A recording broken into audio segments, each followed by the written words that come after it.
early start and just start putting things together. Kind of get into that groove, and it just dawned on me. I was like, let's get some footage together. So this is just this right here is going to be the actual vacuum table with all the holes. Here's a set of plans I just drew up. Slide that back. So this is the lower base, and then this 3/4 inch MDF going all the way around will get glued and brad nailed down. I seal it up. So this chamber in here, in between this, is where the vacuum will get pulled down. I will have 2 ports, probably about 1 inch round, maybe 12 inches in from either side, which we'll get to. Which will then come down and go into this upper port here. And then from there, from this port, I'll have a T coming off to our gauge, which will be on the other side of this panel, and then to the pump that will sit down here. And these panels, just 1/8 inch MDF. Let's pop one out.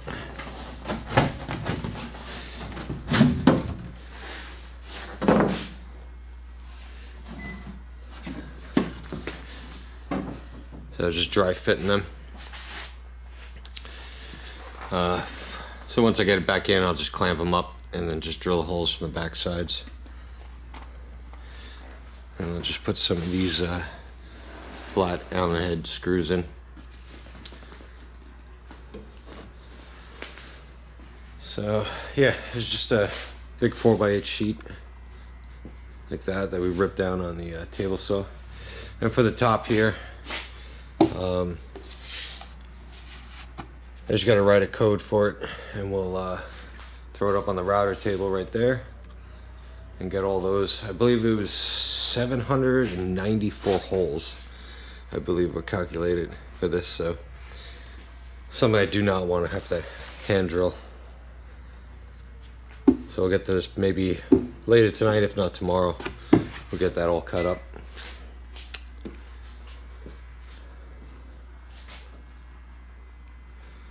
So the next step is I'll get these panels put on, screwed in permanently.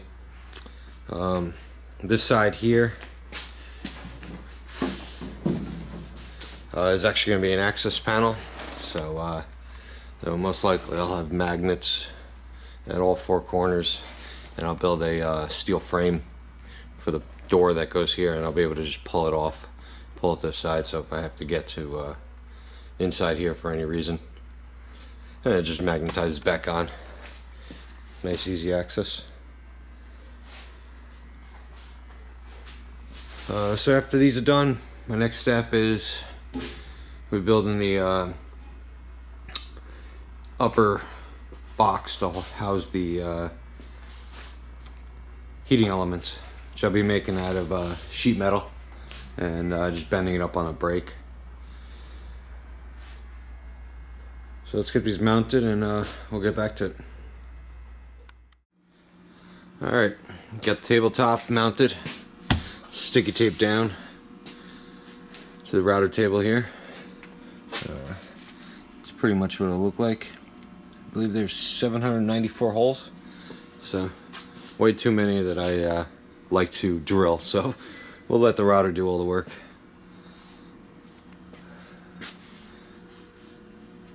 We're all set here. What else is going on? And we got the rest of the tabletop all glued up. That should be done a couple hours, dry, take it apart. And then I can drill the 2 holes in here. So, let's get this thing started.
tabletop's done.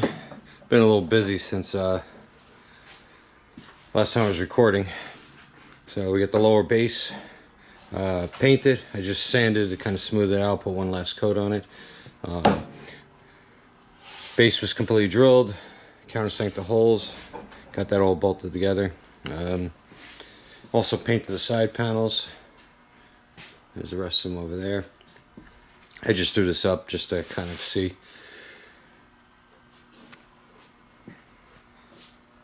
So it's coming together slowly. What we're about to work on right now is the top cover that's going to house the heating elements. So it's a piece of sheet metal I had rolled up in the back. So we're gonna cut it out of there and then bend it up on the brake. Got this Mustang in, quick little job. So everything kind of went on the back burner. I was just working on stuff here and there. That's why I haven't recorded the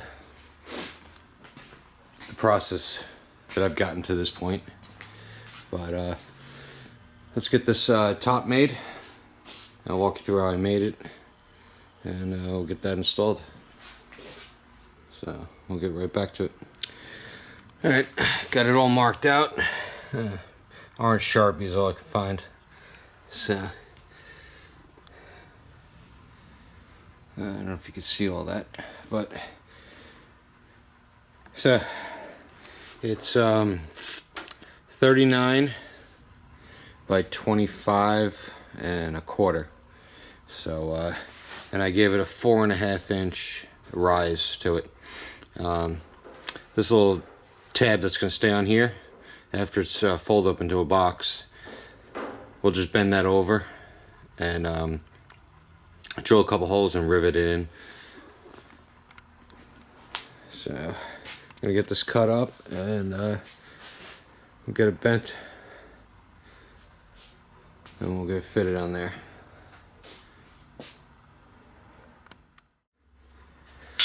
Alright, there we go. Got it all bent up on the brake. It's just rough right now, but I'll just squeeze it together with a clamp, drill 2 or 3 holes, and then pop rivet them all the way around.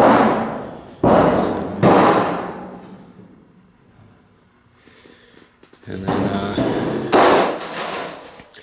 we'll dry fit it to the top of that with a couple sheet metal screws just to hold it. And then after it's painted and permanently put in, I'll probably just rivet it.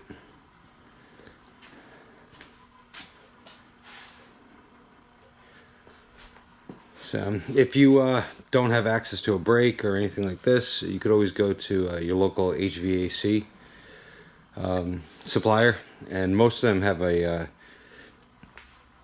shop, metal shop there that you just give them the dimensions and they can build you a box. Cost you maybe anywhere from 45 to 60 bucks to have the box made. So, alright, let's get this riveted together and get it in place. Alright, get them pop riveted in. It's just sitting there with clamps right now, and I'll put a couple of sheet metal screws, up in here just to hold it in place till after it's painted. Then I'll rivet it in.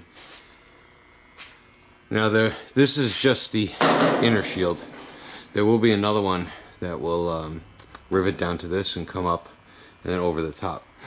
Probably leave maybe about a 1/2 inch, 3/4 inch gap in between the 2 boxes. And so this is going to absorb all the heat from the heat element, and then the other one will have some vents in it. And so by having that 1/2 inch gap all the way around, it creates like an insulation barrier, so the outside one won't be super hot. It'll be it'll be warm. You'll be able to touch it, but not enough to burn you. So I'm gonna get that screwed in, and I'm gonna take this off, give it a light sand, get it painted. We'll see what our next step is.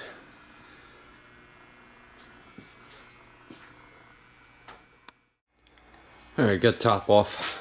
Give you an idea of what's underneath it. This is going to get one last final coat of paint. Just kind of sanded it down. Cleaned it up a little bit. Made this little spacer on the lathe for the sender.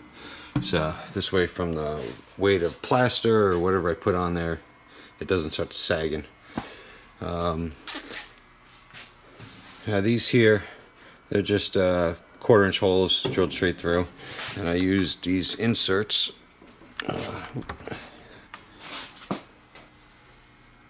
They're 1/4 inserts that I recessed in there. So this way I could take the top on and off. If I decide to put a different plate on it, maybe a smaller one, and then I'll build a new plate for inside the clamshell. So for smaller pieces of plastic, you know, maybe like 14 by 14. This way I'm not wasting a big 3 foot by 2 foot piece of plastic to do small parts. Just an option, but I wanted to give myself some leeway. If I did want to pull it on and off, I could, without having to climb inside and take nuts and bolts off the inside. So, alright, we're gonna get this painted up and that painted up, and we'll go from there.